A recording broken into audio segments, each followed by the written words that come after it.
이르시되 때와 시기는 아버지께서 자기의 권한 안에 주셨으니 너희가 알 바 아니오.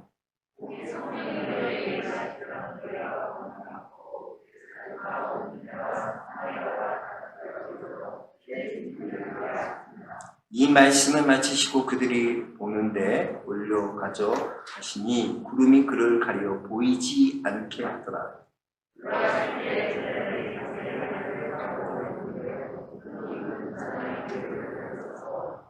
이르되 갈릴리 사람들아 어찌하여 서서 하늘을 쳐다보느냐. 너희 가운데 하늘로 올라가신 이 예수는 하늘로 가심을 본 그대로 오시리라 하였느니라. 아멘. 할렐루야. 날씨가 많이 추워졌어요. 그죠? 갑작스럽게 이렇게 추워지네요. 감기 조심하시고, 요즘 기침하면 의심받잖아요. 저도 기침 나올 때마다 참아요. 의심받으니까 사람들이 기침하면 감기 조심하시고, 오늘도 이렇게 주님의 은혜 보좌 앞에 나와서 하나님 앞에 예배하는 모든 성도님들에게 하나님께서 한없는 은혜와 평강으로 여러분 삶에 가득 넘치도록 채워주시기를 축복합니다. 우리 지난주부터 우리 사도행전 강의하고 있습니다. 지난주에 못 오신 분들은 꼭 지난주 걸 듣고 이번 주 걸 들으시기 바랍니다. 유튜브에서. 오늘 말씀을 보면 예수님께서 부활하셔서 승천하시기 전에 이제 40일 동안 함께 하셨다. 제자들과 함께 하시면서 뭘 하시나? 하나님 나라의 말씀을 말씀하셨다. 예수님의 모든 사역은 처음부터 끝까지가 하나님 나라의 관심을 갖고 하나님 나라를 완성하고 하나님의 나라를 이루고 가는 것이었다라고 했어요. 그래서 제자들에게 예수님께서 명령하시는데 뭘 명령하시나? 예루살렘을 떠나지 말고 내게서 들은 바 아버지께서 약속하신 성령을 기다리라. 예루살렘을 떠나지 말고 너희는 먼저 뭐하나? 성령을 받아라. 왜 성령을 기다려야 합니까? 그게 중요한 거예요. 왜 우리가 성령 받아야 되나? 왜 성령을 기다려야 되나? 왜 성령의 충만함을 받고 왜 성령의 능력과 권능을 받아야 되나? 왜 해야 된다고? 오직 성령이 너에게 임하시면 너희가 권능을 받고 예루살렘과 온 유대와 사마리아와 땅끝까지 이르러 내 증인이 되리라. 그러니까 주님이 성령을 받으라고 하신 목적은 왜 성령 하나? 이 성령 받는다는 것은 사명이에요. 사명을 감당하고 그 사명이 뭐예요? 땅끝까지 이르러 내 증인, 주님의 증인이 되는 게 우리의 사명이라고. 그 일을 감당하기 위해서 우리가 꼭 받아야 될 게 있는데 그게 뭐냐? 성령이었다. 성령의 권능을 받아야 돼. 여러분, 복음의 증인으로 우리가 살아간다는 것은요, 내가 복음을 증거하고 내 힘과 내 능력으로 복음을 증거하는 게 아니에요. 하나님이 약속하신 그 성령이 임하시면 우리에게 놀라운 뭐가 나타나? 권능이 나타나. 그 권능으로 복음의 증인된 삶을 살아가는 거예요. 여러분이 복음의 증인된 삶을 살기 위해서는요, 성령의 권능을 받아야 돼요. 그냥 되는 복음 증거한다고 되는 게 내가 복음 증거하고 내가 하는 게 아니에요. 성령의 능력, 권능을 받아야지 땅끝까지는 내 증인이 될 수 있는 거예요. 예수님께서도 무작정 제자들에게 너희가 내 증인이 되라 라고 말씀하신 게 아니라 성령의 권능 속에서 내가 성령의 권능을 받고 그러면 주님의 증인이 될 것이다 라고 말씀하신 거예요. 오늘 우리가 이건 성경에 보면 오직 성령이 너에게 임하시면 8절에 그랬어요. 오직 성령이 너에게 임하시면 이렇게 번역되어 있는데 이 오직이라는 이 수식어가 어디에 붙어있나? 우리나라에서는 오직 성령님과 연결되어 있어요. 그런데 헬라어 원문에 보면 그렇지 않습니다. 원문에 보면 오직이라는 것이 성령이 임하는 게 아니라 오직 권능과 연결되어 있어요. 그래서 오직 권능을 받음으로 이렇게 연결되어 있다. 주님의 증인이 될 수 있는 것은 뭐냐? 권능을 받아야 돼요. 권능을 받아야 돼요. 바꾸고 말하면 그 권능을 받지 않고는 주님의 증인된 사명을 감당할 수 없다는 거죠. 그렇다면 그리스도인이 성령 안에서 받을 권능이라는 것, 그게 구체적으로 뭐냐는 거죠. 성령이 임하시면 권능을 받는데 그 권능의 역사, 그 권능이 뭐냐는 거죠. 어떤 권능일까? 그 권능이 구체적으로 무엇을 의미하나? 권능으로 번역된 헬라어는 디나미스라는 것은 능력이에요, 능력. 성령에서는 이 능력이 뭐냐면 주로 예수님의, 주님의 능력과 관련되어서 쓰이는 거예요, 디나미스. 그러니까 이 능력은 뭐냐? 주님의 능력, 주님의 능력. 주님이 하신 모든 능력을 얘기해요. 그래서 우리는 주님의 증인되는 삶을 살기 위해 필요한 것은 능력인데 그 능력은 뭐냐? 병을 고치고 귀신을 쫓아내고 복음을 증거하는 그런 눈으로 보여지는 가시적인 것만을 의미하는 게 아니다. 우리가 권능 받았다면 뜻하는 방언이라든가 예언이라든가 성령 받은 그런 은사들을 성령을 받아 나타나는 은사들을 얘기하는데 보여지는 가시화되는 것이 성령의 역사 중에 포함되지만 본질적인 것은 그게 아니라는 거죠. 우리는 그것만 성령의 능력이라고 생각해요. 권능이라고 했어요. 그래 방언해야지 순봉 같은 방언이 권능이 그게 성령의 역사 단편적인 거. 그걸 받아야지 성령 받았다고 말하는 거죠. 우리 어렸을 때는 다 그랬어요. 성령 받은 증거가 뭐냐? 눈에 보여줘야 돼요. 방언을 한다거나 뭐 예언한다거나 통변을 한다거나 병 고치는 은사가 있고 귀신을 쫓아내거나 그 은사, 뭐 나타나는 성령에 나타나는 역사지 그 본질이 뭐냐? 그 본질을 알아야 돼요. 성령의 권능의 본질을 우리가 이해해야 되는 거죠. 그게 뭘까? 주님이 복음을 우리가 증언하는 자가 되기 위해서는 능력이 필요한데 그거는 눈으로 보여주는 그런 가시적인 능력만을 말하는 것이 아니라는 거죠. 그러니까 주님께서 말씀하신 권능이라는 것은 더 본질적인 거예요. 본질적인 능력. 우리는 그 능력의 참된 의미를 주님에서 찾아야 돼요. 주님에게서. 예수님께서 이 공생애를 시작하실 때 가장 먼저 하신 일이 뭐예요? 요단강에서 세례 요한에게 세례를 받으심으로부터 이제 공생애가 시작되지 않습니까? 세례라는 것이 무엇입니까? 세례는 주님의 십자가의 보혈로 죄를 씻음받은 인간이 주님 안에서 살아갈 것을 이제 공부하는 예식이에요.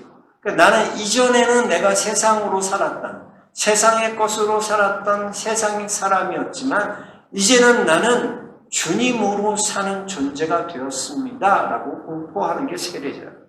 한마디로 세례는 죄인된 인간을 위한 예식이지 성자 하나님이시. 성자 하나님, 주님을 위한 예식이 아니에요. 그러니까 예수님은 세례를 받으실 필요가 없으십니다. 그럼에도 불구하고 세례 요한, 죄인인 세례 요한에게 친히 무릎을 꿇으시고 세례를 받으셨어요. 그것은 인간을 위해 이 땅에 오신 또 인간에 대한 성자 예수님의 헌신을 공포하시는 힘이었어요. 내가 이제 예수님께서 이 땅에 오신 목적이 인간을 위해 너희를 위하여 왔다. 앞으로 너희를 위해 헌신할 거다. 내가 이렇게 살 것을 공포한다. 그러한 표현으로 예수님께서 친히 인간의 성자 예수 그리스도 신이신 그 주님께서 세례 요한에게 세례를 받으셨다는 거예요.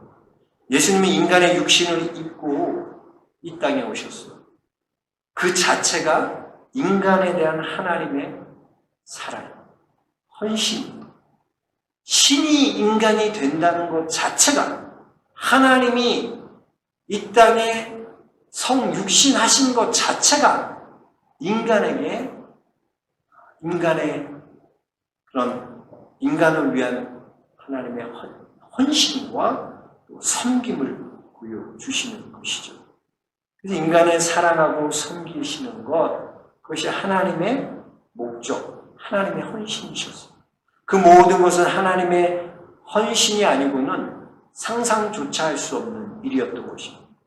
죄인이 받아야 할 세례를 받으려고 죄인에게 무릎을 꿇으시고 인간에게 섬김을 받기 위함이 아니라 도리어 자기 목숨을 우리에게 주신 것은 인간을 섬기기 위해 오셨음을 만천하에 보이신 것이라는 거죠.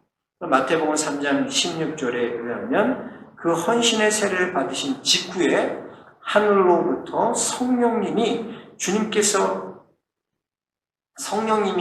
예수님께 임하는데 그 주님의 헌신에 대한 내가 이제 인간을 위한 이러한 헌신을 이러한 삶을 위해 이 땅에 오셨다는 것을 성령이 확증해 주셨다.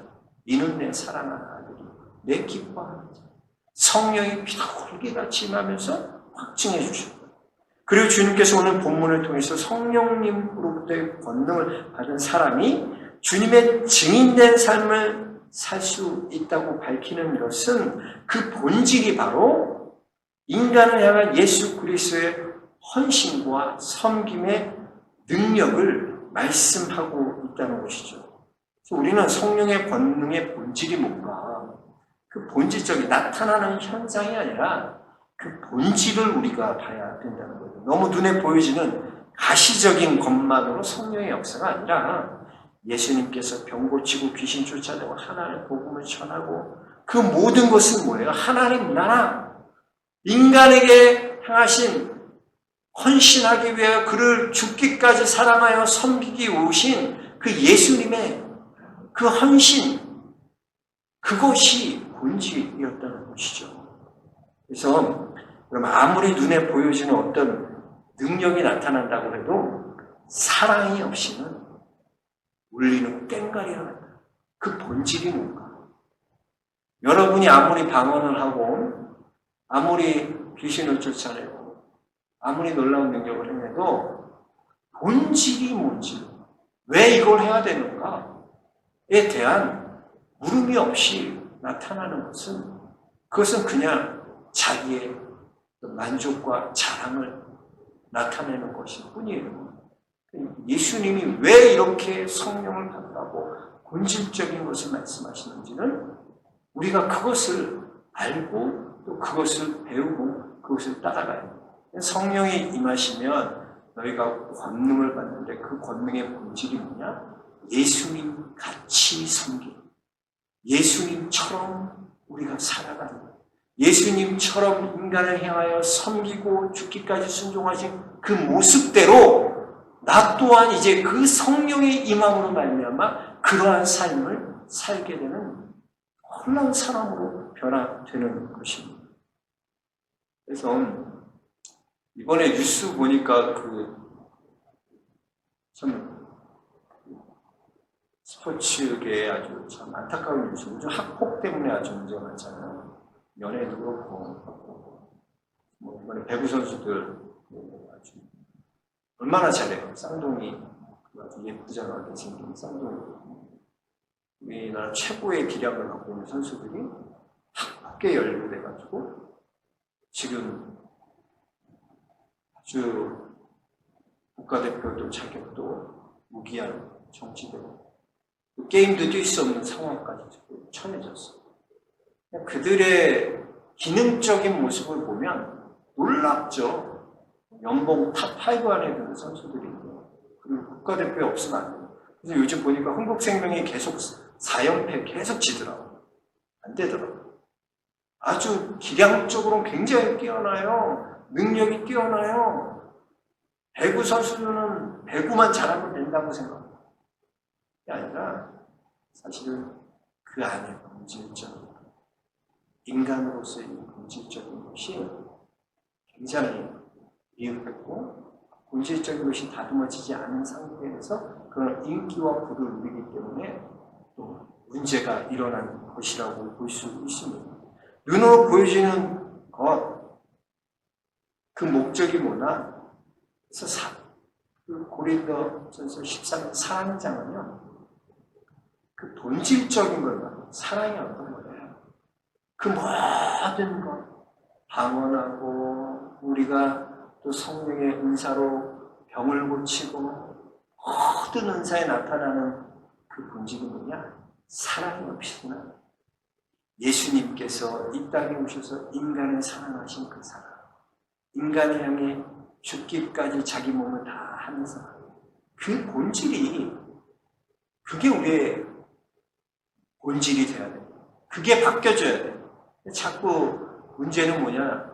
이거는 바뀌어지지 않고 그냥 성령만 받았다고 다 생각하고 그냥 하기 때문에 문제가 되는 거예요. 일어나는 거예요.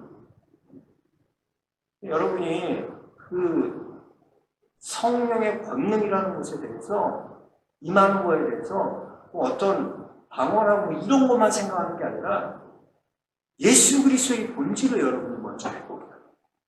그 예수 그리스도가 하신 그 일, 예수 그리스도의 마음으로 그렇게 살아가는 것, 그것이 회복돼야 될 줄로 믿습니다. 그게 회복돼야 된다는 거죠. 그래서 우리가 그 본질이 회복돼서 예수님처럼 그런 헌신과 섬김의 삶을 살아가는 놀라운 믿음의 사람들이 되시길 축복합니다. 그러게 우리는 성령이 임하는 권능을 통해서 어떤 눈에 보여지는 그런 가시적인 권능과 능력에 집중하는 게 아니라 내 안의 본질을 보는 거예요. 내가 이게 자랑하기 위해서, 내가 남에게 무슨 칭찬받기 위해서, 내 어떤 유익을 위해서 하는 게 아니라 예수 그리스도께서 하신 대로 그 삶대로 우리도 섬기고 사랑하고 헌신하고 낮아지고 죽어지기까지 그 마음으로 나아갈 때 우리 예수 그리스도의 권능, 그 권능의 본질이 회복되는 귀한 은혜가 여러분에게 있길 주의 이름으로 축원합니다. 그리고 오늘 8절에 보면 오직 성령이 너에게 임하시면 보세요. 너희가 권능을 받으면 권능을 받고 자 어떻게 되나 예루살렘과 온 유대와 사마리아와 땅끝까지 이르러 내 증인이 되리라 하시면서 자 성령이 임하면 권능이 나타나는데 그 권능으로 복음의 놀라운 증인이 되는데 어떻게 되나 예루살렘, 온 유대, 사마리아, 땅끝까지 어떻게 되는 거예요? 점점 복음의 능력은 확장되는 거예요. 그거 알아야 돼요. 복음의 능력은 처음에는 나로부터 내 가족, 나로부터 시작하지만 이 복음의 역사라는 건요 확장돼. 점점. 그래서 여러분 여기서 예루살렘, 먼저는 예루살렘이라고 말한 것은 내가 있는 삶의 자리에서 먼저 증인의 삶을 살아요. 성령 받으면 어떻게 되나? 내가 있는 자리가 먼저. 우리가 내가 서 있는 이곳에서 먼저 증인이 되어야 돼요. 그래서 복음은 나로부터 시작돼서 점점 확장을 되는 거예요. 예루살렘으로 시작돼서 온 유대와 사마리아 땅끝까지 이르게 되는 거예요. 이렇게 복음의 역사는 놀라운 확장하는 역사예요. 그러니까 점점 좁아지거나 이렇게 벽을 쌓는 것은 복음적인 게 아니에요. 내가 복음이 들어가서 그 가정이 뿌려졌는데 점점 나는 복음의 역사가 확장되어야 되는데 점점 교회 다녔던 사람이 나 때문에 안 다니고 안 믿고 떠나고 복음의 역사가 아니라는 것이죠. 그래서 예수님은 먼저 예루살렘 떠나지 말라. 약속하신 거 받기 전까지는 너희가 예루살렘 떠나지 말라. 여러분 제자들에게 있어서 이 예루살렘이라는 곳은 어떤 곳이었냐면 생각해보세요. 여러분 나쁜 기억이 머물러 있는 곳에는 잘 가기 싫어 사람은. 인간적인 그렇잖아요. 여러분이 어떤 거 뭐해서 실패했다 또 어떤 여러분이 사랑하는 사람과 예전에 사랑했던 사람과 갔던 길, 또 가고 싶으세요? 안 가고 싶잖아요. 실현했기 때문에, 상처가 있기 때문에 거기 가는 거예요. 그러니까 제자들에게 있어서 이 예루살렘은 그런 곳이었어요. 예수님께서 침뱉음을 당하고 고초를 당하고 십자가에 달려 돌아가신 곳이 예루살렘. 또 그곳에서 어떻게 했습니까? 베드로는 예수님을 3번이나 부인하고 배신했던 곳이에요. 그러니까 그곳을 떠나지 마라. 그래요. 사람은 실패했던 곳에서 벗어나려고 해요. 떠나서 다른 곳으로 가요. 그러나 예수님 그게 아니라 실패했던, 너희가 패배했고 낙심하고 실패했던 그 자리에서 다시 승리하라. 여러분이 넘어지고 망가진 자리, 그래서 떠나고 싶은 자리, 난 여기 주님 못 있어요. 다른 교회 갈 거예요. 나에게 왜 이렇게 상처 줬어요? 난 갈 거예요. 거기에 머물러. 네가 상처받은 곳, 네가 실패한 곳, 네 안에 낙심이 있는 그곳 떠나지 말라. 그곳에서 먼저 승리하라. 이겨야 됩니다. 성령이 임하면 거기서 승리하는 거예요. 거기서 승리. 그래서 실패의 자리, 아픔의 자리, 거기에서 그 예루살렘에서 먼저 우리가 승리하는 자리. 그래서 누가복음 5장에도 보면 베드로가 밤이 새도록 금을 내렸잖아요. 물고기 한 마리도 못 잡았어요. 실패했어요. 그럼 예수님 딱 오셨고, 여기는 물고기 안 잡혀. 너 요단강 가. 거기 가면 놀라. 큰 물고기도 거기 있을 거야. 거기 가. 그러지 않으셨어요. 오히려 거기 있던 곳, 더 깊은 곳에 가.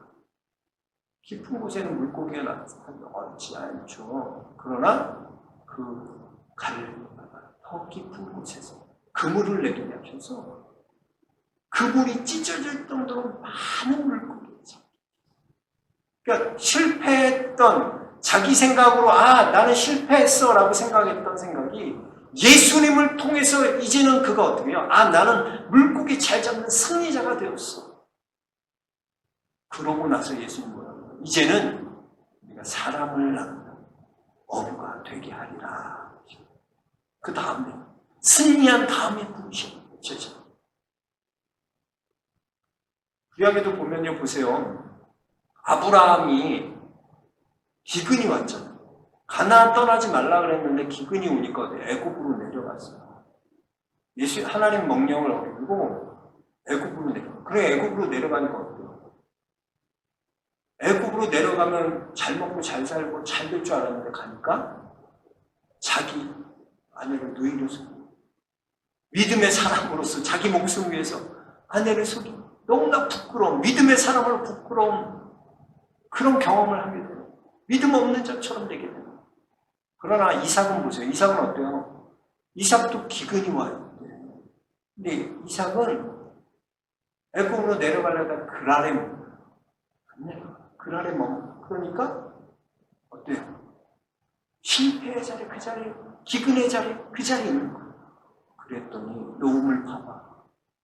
우물 파니까 우물이 나와. 또 다른 걸 파니까 또 나와. 또 파니까 놀라운 우물. 기근인데 실패의 자리인데 우물이 터지는 놀라운 경험을 하게 돼요. 그래서 보면 우리도 마찬가지예요. 여러분이 지금 실패했다고 나 여기 낙심했다고 내가 상처가 있다고 그 자리에서 떠나면 안 돼요. 비록 실패하고 내가 아픔이 있고 상처가 있고 고통받는 그 자리에도 그 자리를 승리의 자리로 바꾸라는 거예요. 이제 네가 실패했던 그 자리가 성공의 자리가 되게 하시는 거예요. 예루살렘에서 너의 아픈 추억들, 낙심한 실패들 이제는 그게 바뀌어서 놀라운 승리를 맛보게 주시겠다. 그래서 여러분 내 발로 딛는 그 자리에 서 있어서 그곳에서부터 변화가 일어나야 돼요. 우리는 그렇게 생각해요. 땅끝까지만 생각해요. 우린 뭐예요? 우린 땅끝까지 증인되는 거예요. 그러나 더 중요한 건 뭐예요? 먼저 내가 서 있는 이 자리를 변화시켜. 내가 서 있는 그 직장, 내가 다니는 만나는 거기, 그 사람, 거기서부터 시작합니다. 여러분, 내가 있는 그곳, 성령이 임하시면요, 예루살렘이 변해요. 여러분의 삶의 현장, 거기가 변해요, 거기가. 그게 나타나는 거예요, 성령의 역사가. 맨날 땅끝까지. 그거는 나중에 일이고, 예루살렘이나 변해요, 예루살렘. 내가 있는 그곳이 뭔지 놀랍게 변하는 그런 역사가 일어나게 됩니다. 그래서 찬송가 370장 가사처럼 그 두려움이 변하여 내 기도 되었고 전날의 한숨 변하여 내 노래 되었네. 주님을 찬송하면서 할렐루야 할렐루야 내 앞길 멀고 험해도 나 주님만 따라가리. 아멘. 그렇습니다. 성령이 임하시면 내가 두려워했던 것, 내가 상처받았던 것, 그 자리, 내가 맨날 한숨 쉬었던 슬픔의 자리, 낙심의 자리, 그 자리가 변하여 놀라운 우리의 노래가 되는 줄로 믿습니다. 우리의 찬양의 자리가 되는 줄로 믿습니다. 먼저 예루살렘이 변하네. 내가 있는 그곳에서 여러분의 성령이 임하시면 내가 있는 그 자리, 그 현장에서 놀라운 성령의 임하심을 말미암아 그 자리가 변화되는 놀라운 축복이 여러분에게 있길 주의 이름으로 축원합니다. 성령의 역사는 이렇게 시작됩니다. 나로부터 지금부터 내가 있는 곳 그곳에서 시작되는 것입니다. 여러분 실패했다고 두려워하지 마세요. 지금까지 낙심했다고 아픔이 있다고 그 자리 떠나지 마세요. 반드시 승리해야 돼요. 그 자리에서 성령이 임하면 권능이 나타나면 승리하게 돼 있어요. 여러분 그 자리에서 승리하시는 성도들 되시기 주의로 축복합니다. 찬송가 370장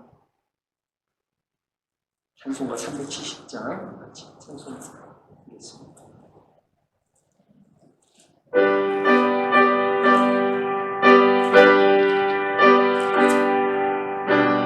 가사를 생각하면서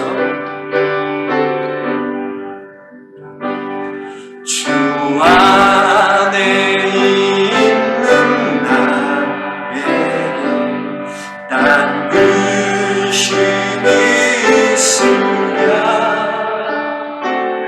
십자가 밑에 내 짐을 풀어내리 주님을 찬송하면서 할렐루야 할렐루야 내 앞길 멀고 험해도 나 주님만 따라가리. 2절 그 두려움이 변하여 내 기도 되었고 전날의 한숨 변하여 전날의 한숨 내 노래가 되었습니다. 내 노래 되어 주님을 찬송하면서 주님을 찬송하면서 할렐루야 할렐루야 내 앞길 멀고 험해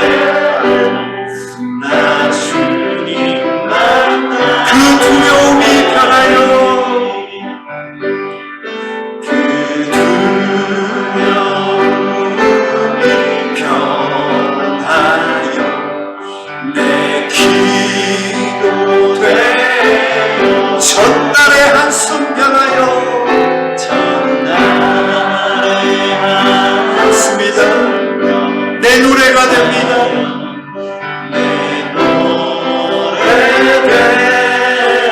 주님을 찬송하면서 주님을 찬송하면서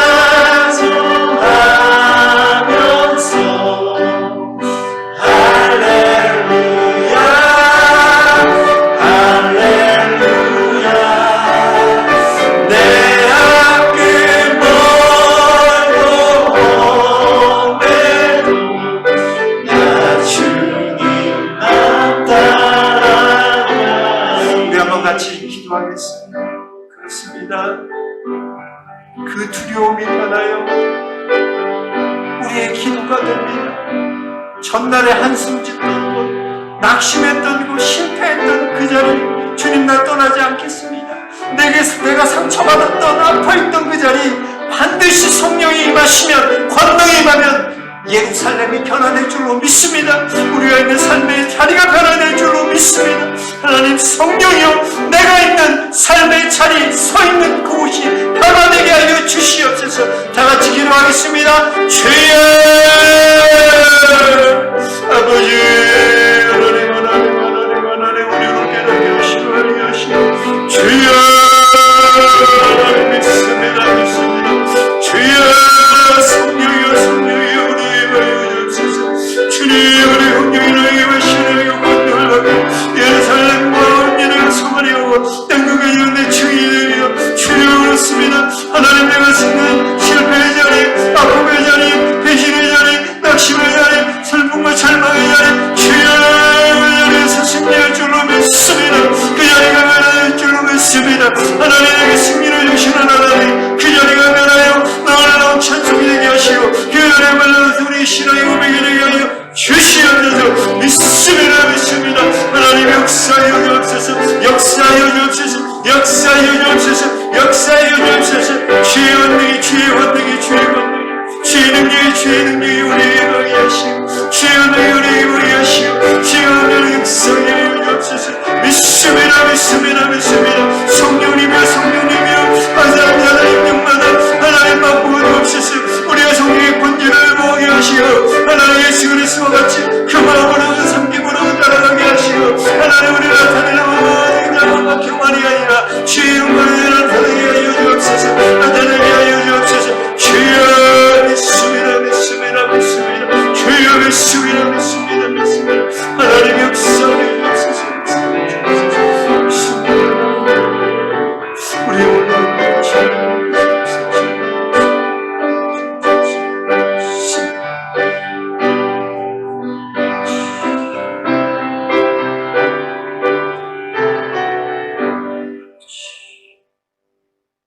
하나님 은혜를 감사합니다.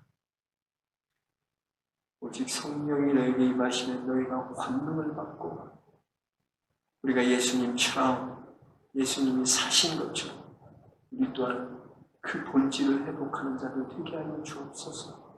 주님 실패의 자리, 아픔의 자리, 배신의 자리, 상처의 자리, 절망의 자리, 낙심의 자리 도망가고 싶고 떠나고 싶고 버리고 싶은 그 자리 이제는 성령이 임하시면 그 자리가 회복되는 줄로 믿습니다. 우리 안에 그 승리를 경험케 하여 주옵소서. 예수 그리스도를 받들어 기도합니다. 아멘. 광고 드리겠습니다. 새벽 기도는 우리 민수기, 수요 예배는 사도행전, 오후 찬양 예배는 사사기가 계속 강의가 진행되고 있습니다. 예배 잘 들으시고 예배가 회복되고 기도의 능력이 나타나고 성교가 확장되는 귀한 역사가 여러분에게 이렇게 축복합니다. 새벽에 지난주보다 많이 나오는 것 같아요. 새벽에 새벽을 깨우세요. 새벽에 승리자들 되시고 새벽을 깨우시는 성도들 되시기 바랍니다. 그리고 우리 미얀마 이번 주까지만 갔습니다. 그래서 미얀마 선교사님 김문수 선교사님 지금 생필품이 밖으로 나오지 못하기 때문에 사재기랑 또 생필품이 있는 것들이 떨어져 가고 있습니다. 그래서 선교사님에게 여러분들 보내시기 원하시는 분들은 이번 주까지 해서 홍정전 선교부장님이신 홍정전 목사님과 이인수 부장님에게 선교부로 여러분 후원하시면 그것을 가지고 우리가 선교사님한테 붙이도록 하도록 하겠습니다. 그래서 같이 잘 섬겨 주시길 부탁드립니다. 이제 주기도문으로 예배를 모두 마치도록 하겠습니다. 하늘에 계신 우리 아버지여 이름을 거룩히 받으시며 나라의 마옵시며 뜻이 하늘에서 이루어진 것 같이 땅에서 이루어지며 오늘날 우리에게 원하시고 주옵시오. 우리 죄인들을 세워줄 것 같이 우리의 죄를 사하여 주옵시오. 우리를 시험에 들게 하지 마옵시오. 나라에서 구하옵소서. 주의 나라와 권세와 영광이 아버지께 영원히 있사옵나이다. 아멘.